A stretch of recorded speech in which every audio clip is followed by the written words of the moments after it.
Brian Book Club Popcast Korean. 안녕하세요. 오늘 당신과 함께 아주 특별한 방식으로 인문 고전을 만나보는 시간, 북텔링에 대해 한번 깊이 이야기 나눠볼까 합니다. 네, 안녕하세요. 이게 고전하면 좀 어렵게 느껴질 수 있는데 이 북텔링은 그걸 아주 생생하게 경험하게 해준다더라고요. 맞습니다. 오늘은 특히 오헨리의 단편을 가지고 진행된 북텔링 사례를 볼 건데요. 네, 유튜브 영상이죠? 네, 맞아요. 브라이언 북클럽이라는 채널에 올라온 영상인데 전 그저 친구를 기다리고 있을 뿐입니다. 이 제목의 영상이에요. 여기서 이제 캐시님이라고 북텔러 역할을 하시는 분이 이야기를 들려주고요. 아, 북첼러 캐시님. 네, 그리고 브라이언님은 리스너, 그러니까 듣는 사람이면서 동시에 주제자 역할도 하세요. 서로 질문하고 답하면서 이야기가 진행되죠. 아, 그 상호작용이 핵심이군요. 그냥 읽어주는 게 아니라 뭐랄까 대화하듯이요. 그렇죠. 그래서 오늘 저희 목표는 이 영상을 보면서 북텔링이 대체 어떤 건지 또 어떻게 고전을 더 재밌게 만들어주는지 그걸 좀 파헤쳐 보는 겁니다. 특히 그 20년 전 약속, 이게 아주 흥미롭던데요. 이걸 중심으로 따라가 보면 되겠네요. 네, 오헨리 소설 특유의 그 인간미 넘치는 이야기랑 또 반전 같은 게 있잖아요. 그렇죠. 이게 북텔링이라는 형식, 약간 퍼포먼스 같기도 하고요. 이걸 만나서 어떤 효과를 낼지 상당히 기대가 됩니다. 네, 그럼 바로 그 이야기 속으로 한번 들어가 볼까요? 뉴욕의 어느 늦은 밤, 20년 전 친구와의 약속을 지키러 온 한 남자 이야기로요. 경찰관이 다가오면서 시작되죠. 네, 맞습니다. 영상 보면 북텔러 캐시님이 오헨리 단편선, 그 책의 25페이지를 딱 펼쳐서 읽기 시작하시더라고요. 네네. 시간은 밤 10시쯤이고요. 날씨도 꽤 쌀쌀하고 비도 좀 내리고 약간 으슥한 그런 뉴욕 거리 느낌이에요. 네, 분위기가 딱 그려지네요. 근데 어떤 남자가 문 닫은 가게, 그 철물점 앞에 서 있는 거죠. 그러니까 순찰 돌던 경찰관이 보고 다가오는 거고요. 근데 여기서 재밌는 게 그 남자가 먼저 경찰관한테 말을 건다는 거예요. 맞아요. 뭔가 좀 자기가 수상해 보일까 봐 먼저 이렇게 뭐랄까 해명하려는 그런 느낌이 좀 들죠. 캐시님 낭독을 들으면 딱 그 느낌이 와요. 그렇죠. 그 대사가 이거였어요. 괜찮습니다, 경관님. 전 그저 친구를 기다리는 중입니다. 20년 전에 한 약속이거든요. 와, 첫 대사부터 임팩트가. 네, 20년. 야, 정말 긴 시간이죠. 평범한 기다림은 아니구나. 딱 알 수 있죠. 네. 그리고 그 장소요. 지금은 철물점이지만 남자가 설명하기를 20년 전에는 여기가 빅조 브레디 레스토랑이었다고. 아, 그 유명한 식당이요? 네, 아주 유명했던 식당인데 자기랑 친구가 마지막으로 밥 먹고 헤어진 바로 그 장소라는 거죠. 이야, 사라진 레스토랑, 20년의 세월, 비오는 밤거리의 기다림. 이 설정들만 들어도 벌써 궁금해지는데요. 도대체 왜 20년 동안 이 약속을 못 잊었을까요? 그러니까요. 그 지점을 좀 더 파고 들어가 보죠. 네, 그럼 등장인물부터 좀 자세히 볼까요? 지금까지 2명 나왔죠? 기다리는 남자, 이름이 밥이었던가요? 네, 맞습니다. 밥. 그리고 경찰관은 지미 웰스인데 이름은 나중에 밝혀지죠. 아, 그렇죠. 영상에서 브라이언 님이 캐시님한테 인물들 외모 같은 거 막 물어보잖아요. 네네. 그게 딱 북텔링의 재미 같아요. 그냥 넘어갈 수도 있는 걸 질문으로 짚어주고 북텔러는 또 그걸 텍스트 기반으로 상상력을 더해서 설명해주고. 맞아요. 그게 상호작용이죠.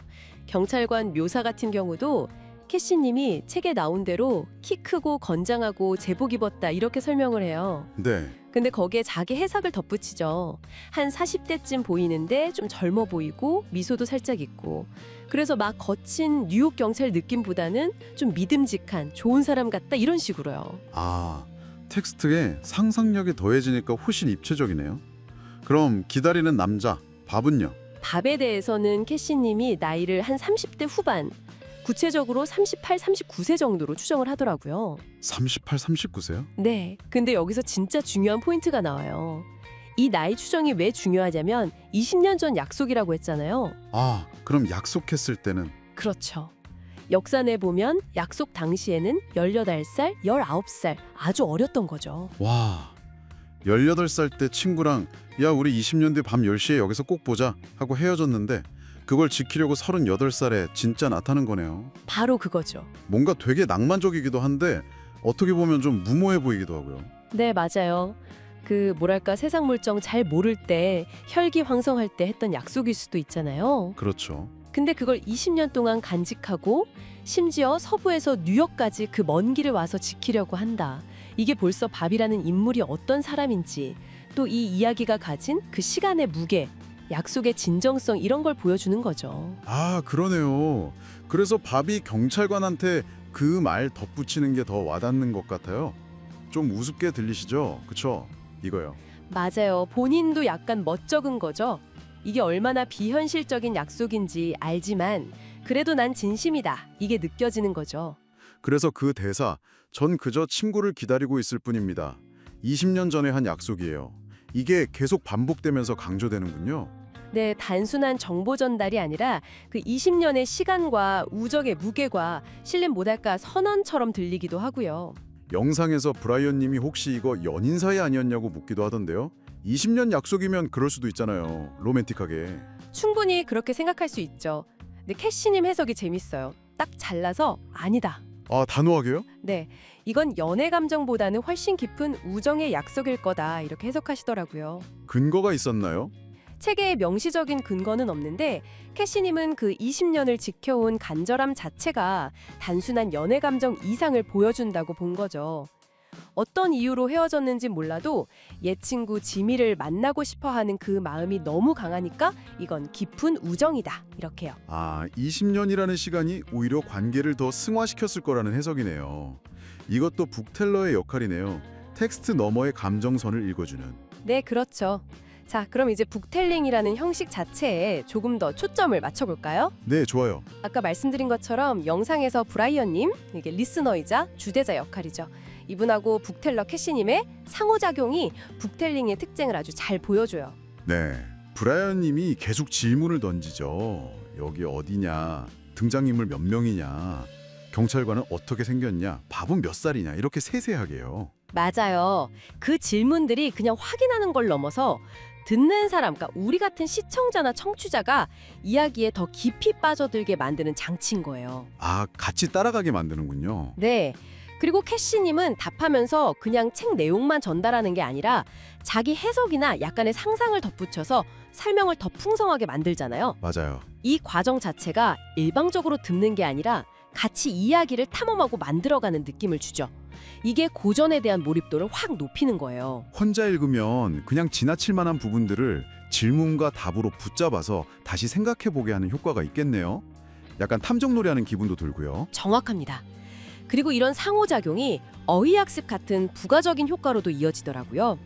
영상 뒷부분 보면 reassure, 안심시키다 이 단어 다루는 부분이 나오거든요. 아, 밥이 경찰관한테 괜찮습니다 하면서 나온 그 단어. 네, 맞아요. 캐시님이 먼저 기본적인 뜻을 설명해요. 누군가를 걱정하지 않게 좀 더 차분하게 만들어주는 것 이렇게요. 네. 근데 그냥 뜻만 알려주는 게 아니라 직접 예문을 만들어서 보여줘요. He tried to reassure me that my mother would be okay.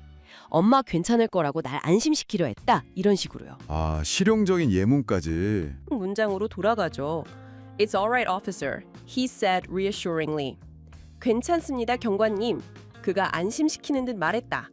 이 맥락에서 단어가 어떻게 쓰였는지 다시 확인시켜 주는 거예요. 이렇게 보니까 단어 뜻이 훨씬 명확하게 다가오는데요. 그렇죠. 이 전체 과정을 좀 넓게 보면 북텔링은 그냥 이야기 읽어주기가 아니에요. 텍스트 읽기, 상호작용, 해석 공유, 또 필요하면 어휘나 배경 지식 탐구까지.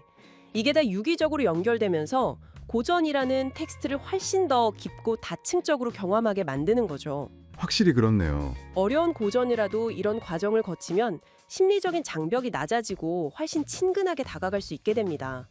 이게 북텔링이라는 퍼포먼스가 가진 어떤 교육적, 문화적 힘이라고 볼 수 있겠죠. 네, 정말 혼자 읽는 거랑은 차원이 다른 경험이겠어요? 꼭 가이드랑 같이 문학 작품 속을 여행하는 느낌. 맞습니다. 자, 그럼 다시 이야기의 핵심 질문으로 돌아가 볼까요? 영상에서도 브라이언 님이 결국 묻잖아요. 그래서 친구 지미 웰스 오나요? 20년인데 정말 올까요? 네, 그게 제일 궁금하죠. 밥이 저렇게 간절히 기다리는데. 영상에서 캐시님 대답이 엄청 단호했던 걸로 기억해요. 이건 추측이 아니라 책에 나오는 팩트다. 이렇게 강조하면서. 맞아요. 캐시님이 책을 근거로 딱 얘기하죠. 네, 만납니다. 정확히 5분 뒤에 친구가 나타나서 만날 거예요. 이렇게요. 5분 뒤에요? 와, 어떻게 보면 스포일러일 수도 있는데 북텔링 과정에서는 오히려 어떻게 만날까 하는 기대감을 더 높이는 장치가 되기도 해요. 20년 만에 재회. 정말 극적이겠네요. 일단 만나는 건 확실하군요. 캐시님 말대로면. 그렇죠. 그런데 이게 또 오헨리 소설이잖아요. 과연 그 만남이 우리가 상상하는 그런 감격적인 모습으로만 끝날까 하는 의심도 살짝 들어요. 네, 오헨리 하면 반전이죠. 뭔가 예상치 못한 반전이 숨어 있지 않을까요? 그 20년 기다림 끝에 마주할 진실은 뭘까요? 이 부분이 진짜 궁금해지는데요. 네, 오늘 저희가 유튜브 채널 브라이언 북클럽 영상을 통해서 북텔링이라는 아주 흥미로운 고전 읽기 형식을 살펴봤습니다. 오헨리의 20년 후를 가지고요. 네, 북텔러 캐시님과 리스너 주제자 브라이언님의 그 상호작용이 어떻게 텍스트를 생생하게 만들고 또 우리의 이해를 돕는지 볼 수 있었죠. 네. 그 밥이랑 경찰관 처음 만나는 장면 묘사부터 20년 약속의 의미, 또 reassure 같은 단어 하나까지 질문하고 답하면서 깊이 파고드는 과정 자체가 너무 재밌었어요. 그냥 줄거리만 따라가는 게 아니라 정말 같이 생각하고 느끼는 경험이었어요. 오늘 나눈 이야기의 핵심을 좀 요약해보자면 한 3가지 정도 될 것 같아요. 첫째는 역시 이야기 자체의 힘이죠. 20년 전 약속이라는 설정 자체가 시간, 우정, 변화 같은 보편적인 주제를 건드리면서 호기심을 확 자극하고요. 그렇죠. 둘째는 북텔링이라는 형식의 상호작용성. 캐시님과 브라이언님처럼 들려주는 사람과 질문하는 사람 사이의 대화와 토론이 텍스트 이해를 입체적으로 만들고 몰입도를 높인다는 점. 네, 그게 정말 중요하더라고요. 마지막으로 이런 형식이 고전 문학에 대한 접근성을 높이는 아주 효과적인 방법이 될 수 있다는 가능성입니다. 어렵고 멀게 느껴졌던 고전을 좀 더 쉽고 매력적으로 만날 수 있게 해주는 거죠. 확실히 북텔링이 고전을 새롭게 경험하는 아주 매력적인 방법이라는 건 분명해 보입니다. 자, 그럼 마지막으로 이런 질문을 던져보면서 마무리할까 하는데요. 네, 오늘 우리가 살펴본 이야기 속으로 다시 한번 들어가 볼게요. 18살, 19살에 20년 뒤에 꼭 만나자 약속했던 두 친구 밥과 지미. 밥은 약속 지키러 왔고 지미도 곧 나타날 거라고 했죠. 그런데 그 20년이라는 엄청난 시간 동안 이 두 사람의 삶은 얼마나 달라졌을까요? 정말 많은 변화가 있었겠죠? 네, 밥은 서부에서 성공하려고 막 치열하게 살았다고 하고 지미는 뉴욕에 남아서 경찰관이 되었고요. 전혀 다른 길을 걸어온 거잖아요. 그렇죠. 환경도 경험도 달랐을 테고요. 그 긴 세월이 마침내 이루어질 재회의 순간에 어떤 영향을 줄까요? 과연 그들의 우정은 20년 전 그대로일 수 있을까요? 아니면 시간의 무게 앞에서 뭔가 다른 모습을 보여주게 될까요? 이 질문은 오늘 저희가 다른 영상 내용에는 답이 없지만 당신이 오헨리의 이야기를 더 깊이 음미해 볼 수 있는 한 번쯤 곱씹어 볼 만한 그런 흥미로운 여운이 아닐까 싶습니다. 네, 20년 만의 만남이 과연 순수한 우정의 확인으로 끝날지 아니면 그 세월이 만든 어떤 예상치 못한 진실과 마주하게 될지 상상해보는 것. 그 자체도 오헨리 작품을 즐기는 또 다른 재미가 될 것 같습니다. 시간이 인간관계에 미치는 영향에 대해 다시 한번 생각해보게 되네요. 오늘 저희와 함께한 이 깊이 있는 이야기가 당신의 지적 호기심을 채우고 또 즐거움을 드렸기를 바랍니다. 다음 시간에 더 흥미로운 자료 분석으로 다시 찾아뵙겠습니다. 네, 감사합니다.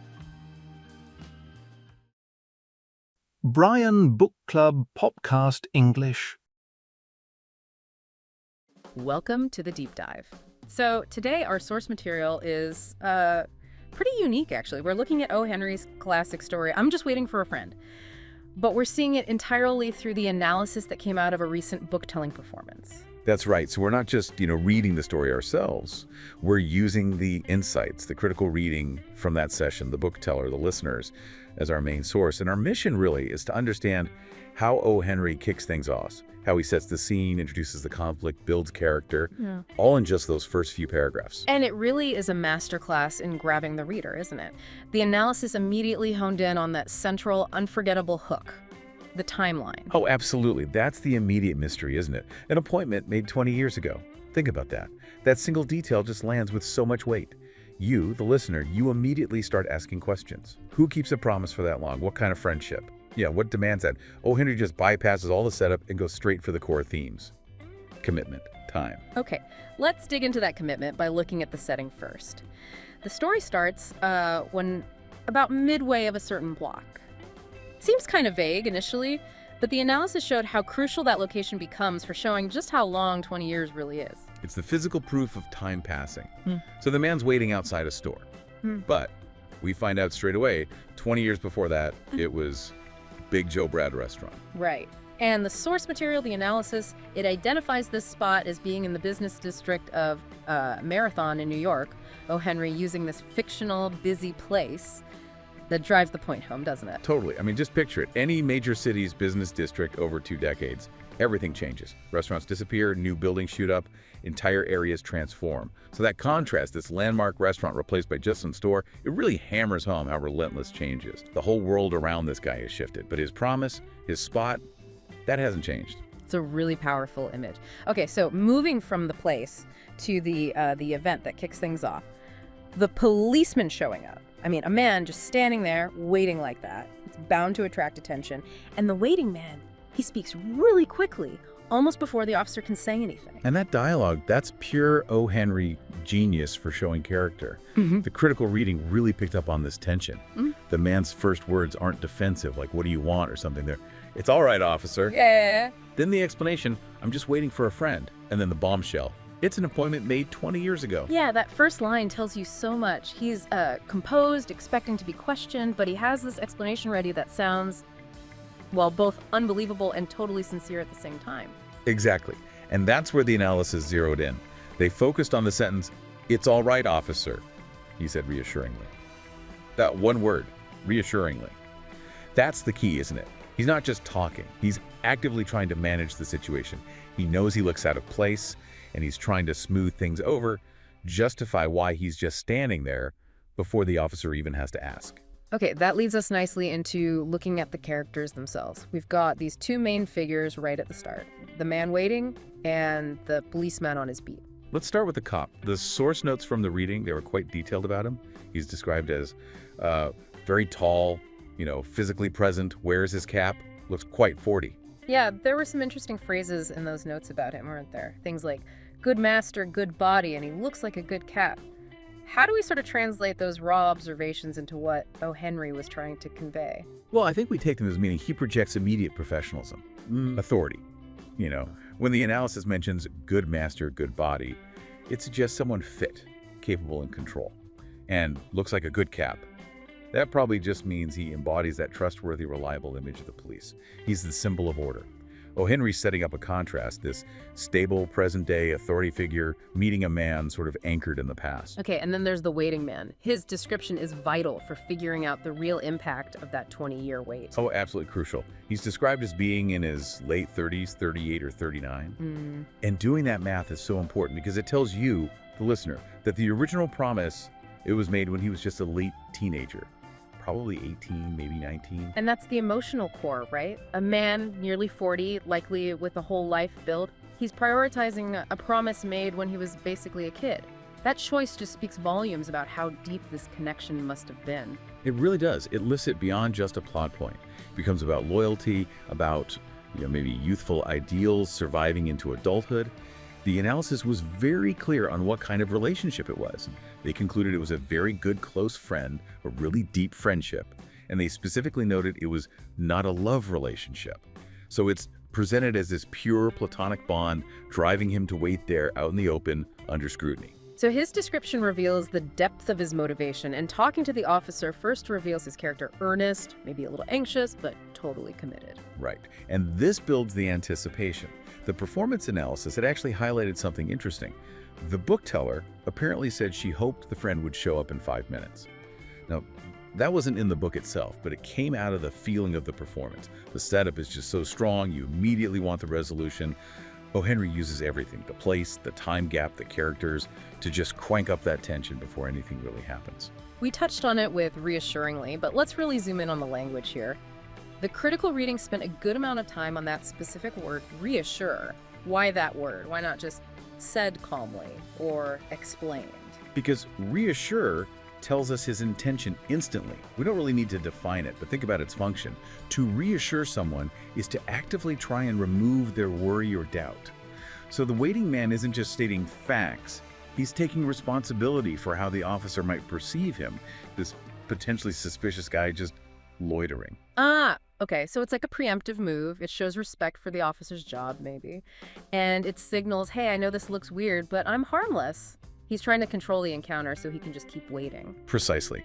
If he just explained, the officer might still be wary, might need to probe more. But by reassuring, he sort of puts himself on an equal footing of calm confidence. The analysis actually tied this back to the policeman's character, too. Right, that's where that slightly confusing quote came from in the notes. Each of my officers, she said, are reassuring. Yeah, that seemed to be the group reflecting on the world O. Henry built. By having the waiting man use reassurance, it suggests that this world, including the police force, represented by this solid, dependable officer, operates on a kind of mutual understanding, or at least the potential for it. The officer is a reassuring presence by nature of his role, and the waiting man acknowledges that and mirrors it. The language helps create this brief, civil moment in a big, changing city. You know, this deep dive really has gone beyond just the words on the page. We've looked at the whole structure of that opening, the symbolism of the 20 years, the power of that friendship, how character comes through in just one word like reassure, and how the setting itself tells a story about time. It's that careful setup that makes it stick with you. And if you connect that to the bigger picture, well, it shows O. Henry's skill with pacing, right? He knew how to build maximum tension. Make the stakes personal. Use a setting that contrasts with the emotion. The reading analysis really shows the value of pausing and asking, why that word? Why did he speak first? Those choices matter. So what does all this analysis mean for you listening? I think it shows that the genius here isn't just the hook, waiting 20 years. It's how every single piece fits together. The vanished restaurant, the steady policeman, the man's age. It all works to make that commitment feel incredibly real, almost necessary, but also kind of fragile. Which brings us to maybe a final thought for you to chew on. We know from the analysis the promise was made when they were just kids, really, 18 or 19. So think about the kind of person, the kind of life path that leads someone to hold on to something that intensely from that age. What kind of major life event or, youthful pact could possibly be so powerful that it makes him stand there 2 decades later knowing everything else has changed? Was this appointment meant to be some kind of check-in on their futures, a moment they'd planned to see if life turned out the way they hoped? Just consider the weight of that promise, made by teenagers, still hanging there on that New York street 20 years on.